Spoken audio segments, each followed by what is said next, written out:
पढ़ाई के थमने का नाम नहीं ले रही है। ऐसे में लगभग सभी डिपार्टमेंट्स, सभी हम कह सकते हैं लोग प्रभावित हैं और सरकार भी पूरी तरह से प्रभावित है। इस वक्त हमारे साथ मौजूद हैं उद्योग मंत्री।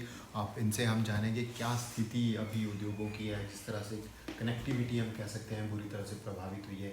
अब कैसे नए उद्योगों को अट्रैक्ट करेंगे और कनेक्टिविटी सुधारने में अभी कितना समय लग पाएगा? नहीं, अभी कल ही जो है, कल की बारिश में जो है वो बद्दी को जो कनेक्ट मेन पुल पिंजौर बद्दी को कनेक्ट करता, वो भी कोलैप्स कर गया, बीच से कोलैप्स कर गया। उस रोड पे अब क्रॉसिंग जो है मुश्किल हो गई है।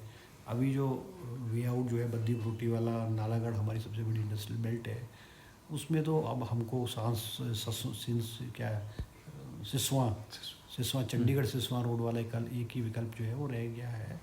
और हम अब केंद्रीय मंत्री और हरियाणा गवर्नमेंट से भी निवेदन करेंगे कि उस पुल का जो काम है वो जल्दी से उसको बहाल किया जाए और उसको रिपेयर करके रोड गाड़ियों के लिए जो है वो खोल दिया जाए। इंडस्ट्रियल एरियाज़ में भी बहुत सारा नुकसान हुआ है।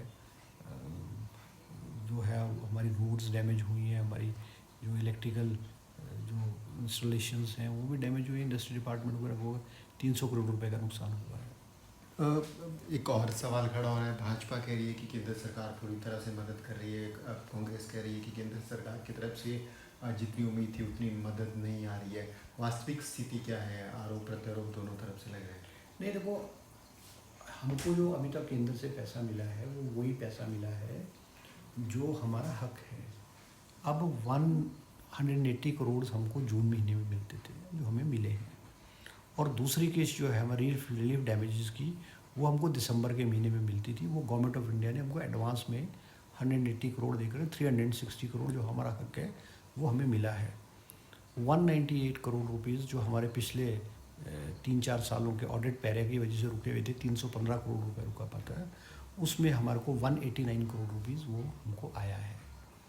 और अभी जो केंद्र सरकार ने 200 रुपये NDRF में हमको 200 रुपीज़ जो है 200 करोड़ रुपीज़ जो है वो हमको दिया है, जो हमारे हिमाचल प्रदेश के खाते में आया है। तो ये पैसा हमको आया है। इसमें से अभी 200 करोड़ रुपीज़ ये हमारे को एडवांस है या हमको रिलीफ के रूप में दिया गया, अभी ये क्लैरिटी नहीं है, मगर हम उम्मीद करते हैं कि गवर्नमेंट ऑफ इंडिया हमको ऐसी घड़ी में जो है वो आर्थिक रूप से हमारी मदद करेगी। हिमाचल प्रदेश संकट के दौर से गुजर रहा है। 350 के करीब डेथ्स हो चुकी हैं। बहुत सारे हज़ारों की तादाद में लोगों को नुकसान हुआ है। किसी का कम्प्लीटली हाउस गया, कंप्लीट पूरा गया, किसी का पार्शली गया है। और रिलीफ मैनुअल में भी जो है वृद्धि की गई है। पहले किसी का मकान गिरता था, टूटता था, तो उसको 12,500 मिलती थी, अब 1 लाख रुपये राशि बढ़ा दी गई। इसी तरह से हर क्षेत्रों में जो है उसको बढ़ा दी गई है। तो मतलब we now need money and we now need a liberal help from the government of India. Government of India ने एक सर्वे की टीम भी भेजी है और शायद उन्होंने रिपोर्ट आधार पे जो है वो अभी तक ज़्यादा नहीं मदद आई है।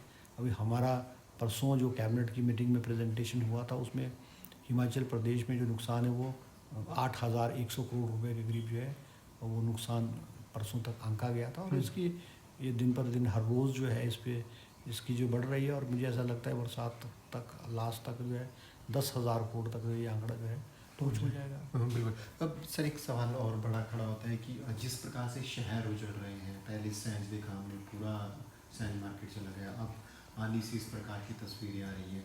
अब अवहेलना जरूरी होगी कि आपको नहीं लगता कि एक पूरी रिसर्च करने की ज़रूरत है, इन कारणों को फाइंड आउट करने की ज़रूरत है कि किस प्रकार से ये शहर उजड़ रहे हैं और कैसे इनको रोका जा सकता है? निश्चित रूप से अभी सुप्रीम कोर्ट ने भी गवर्नमेंट ऑफ इंडिया को कहा है कि जो हिमालयन स्टेट्स हैं, उत्तराखंड है, हिमाचल है, जम्मू कश्मीर है और नॉर्थ ईस्ट के स्टेट्स हैं, उसके लिए एक जो है वो विस्तृत रूप से जो है एक पॉलिसी बनाई जाए और जांच किया जाए किस तरह से यहाँ कितनी कंस्ट्रक्शन होगी, कैसे कैसे डेवलपमेंट होगी। तो ये चिंता का विषय है।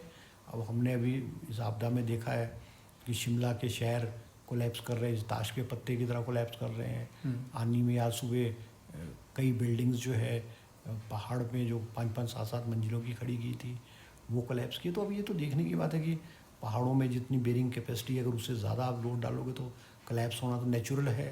अब कुछ एरियाज़ में तो MC एरियाज़ में तो TCP एक्ट है, MC के एक्ट चलते हैं, मगर जो ग्रामीण क्षेत्र हमारे छोटे छोटे कस्बे बन रहे हैं वो पंचायतों में है, तो उनको बिल्डिंग्स के लिए कोई जो उसके सेटबैक नहीं छोड़े जाते हैं, पानी की निकासी के लिए जगह नहीं छोड़ी जाती है, और हाई राइज बिल्डिंग्स बन रही है। तो एक इसको बहुत बारीकी से देखने की ज़रूरत है।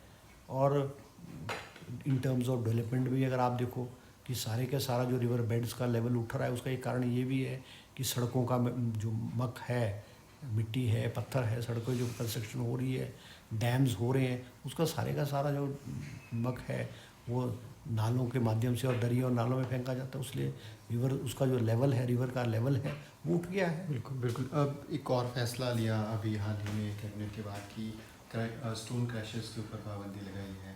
क्या ये पूरा मैटर है और क्या ज़रूरत पड़ी है, और क्या लग रहा है कि नदी का बहाव मोड़ने में कहीं खनन या ये चीज़ें भी जिम्मेदार लग रही हैं? नहीं देखो, अभी जो कुछ दिनों से हमारे माननीय विधायक कांगड़ा के जो विधायक हैं, फतेहपुर के विधायक और इंदौरा के विधायक, उन्होंने भी कहा है कि हमें कुछ माइनों क्रशर्स और माइन की लीगल माइनिंग और अनसाइंटिफिक माइनिंग करने की वजह से नदी का जो रिवर है वो मुड़ा है, उससे लोगों के घरों को नुकसान, ज़मीनों को नुकसान हुआ है। और कुछ और जगहों से भी शिकायत आ रही, तो मुख्यमंत्री जी ने जो ब्यास के में जो रिवर क्रशर्स हैं उनको बंद करने के आदेश दिए हैं। अब ब्यास में हमारे 1/3 क्रशर तो हिमाचल प्रदेश के ब्यास नदी में है, और क्रशर बंद कर दिए गए। अब हम एक कमेटी बना करके इसको देखेंगे कि किस तरह से साइंटिफिकली ये काम हो और लोगों की जो है ज़मीनों को और मकानों को नुकसान ना हो, किस ने कहाँ कितने डाइवर्ट करने का काम किया। तो अब ये तो एक विस्तृत रिपोर्ट का विषय है और इसको हम चेक कर रहे हैं इसको। इलीगल क्रशर्स और माइनिंग ये भी बड़ा इशू है, इसको कैसे रोकेंगे सर, खासकर बॉर्डर एरियाज़ में, चाहे वो कांगड़ा की बात है या फिर आपके सिरमौर की बात? ये देखो, अब बॉर्डर एरियाज़ में तो इलीगल माइनिंग जो है वो हमेशा से लेकर के चलती, क्योंकि हमारा बॉर्डर बहुत बड़ा बॉर्डर है और केवल एक माइनिंग डिपार्टमेंट या कुछ अधिकारियों के लिए जो उसको रोक पाना संभव नहीं होता है। अभी कांगड़ा वाला जो एरिया है वो ये वाला पठानकोट के साथ वाला जो एरिया है, वहाँ पे 8 क्रशर हमारे हिमाचल प्रदेश के हैं, 15 क्रशर जो है विद इन हिमाचल की पंजाब की बाउंड्री में कोई 15 क्रशर हैं। तो वो हिमाचल वाले पोर्शन में भी आकर के पंजाब के लोग इलीगल माइनिंग करते हैं। तो एक समस्या तो है। यमुना रिवर बेड पे भी, यमुना में भी वो बाउंड्री डिफाइंड नहीं है। अब उत्तराखंड के जो लोग हैं वो हिमाचल प्रदेश के एरिए में आकर के जो है पत्थर निकाल करके, ट्रैक्टर रात को निकाल करके ले जाते हैं। तो क्योंकि बाउंड्रीज़ में भी डिस्प्यूट है।